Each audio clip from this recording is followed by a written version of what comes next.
My name is Carlos Trujillo. I was born in Miami Beach, raised in Hialeah. I'm 305 till I die.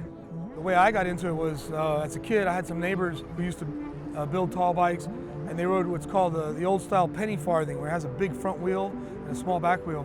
And as kids, we would build them, and they weren't too good. They'd fall apart right away, but that's how the seed got planted with me. And as I got older and I got good at welding, I started making them.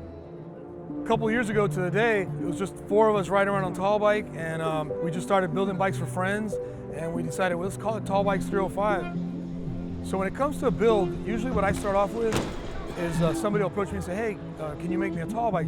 And I only build tall bikes for close friends of mine, people that have been riding with us for a while. We already know that they have the ability to ride a bike, a tall bike, and they're not gonna get hurt. And the first thing I'll ask them is, what color do you want it to look like? What do you want it to look like? Because to me, my inspiration is the finished product.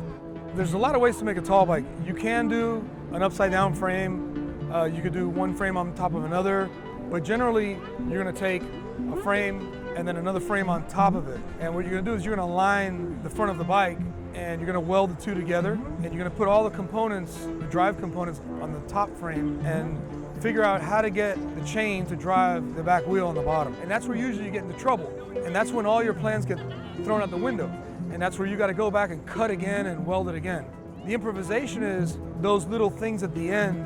Where am I going to also reinforce the frame? Am I going to put a piece of metal here? Is it going to look good? Or is it just going to fulfill the task of keeping the integrity of the bike, making it stronger? And generally we're taking frames that we find, or they're donated to us, or we buy them, and then all of a sudden you created something different out of it. You know, ideally we would like to build these things from scratch, but it's kind of the culture of just, taking old frames and welding them together and making them look beautiful. All of it is just work at the end of the day. The fun part for me is when I'm done painting it and I put it back together and I go, wow, this is so cool. Because during the build, there's a lot of times where I go, why am I doing this? I'm never gonna do this again. I'm burned, my hands are swollen, I got cuts everywhere. I don't want to do this anymore. But then it's done and you're like, I'm ready to do the next one. So what's the benefit of riding a tall bike? Well, first of all, when you're on the bike, it's like being on top of the world. You're up there, everyone can see you, you can see everything, and the public reaction is amazing. You could ride your small bike, and I'm riding through traffic and people hate me. I do the same very things on my tall bike, and instead I have people following me, videotaping, and the novelty never wears off.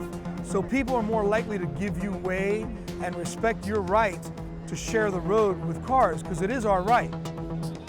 Once I get into a build, once someone says, hey, I want a bike, or I decide I'm gonna make a bike, I'm not gonna stop till it's done. It's not the most lucrative investment of my time, but it is my expression, and I feel that that's my art.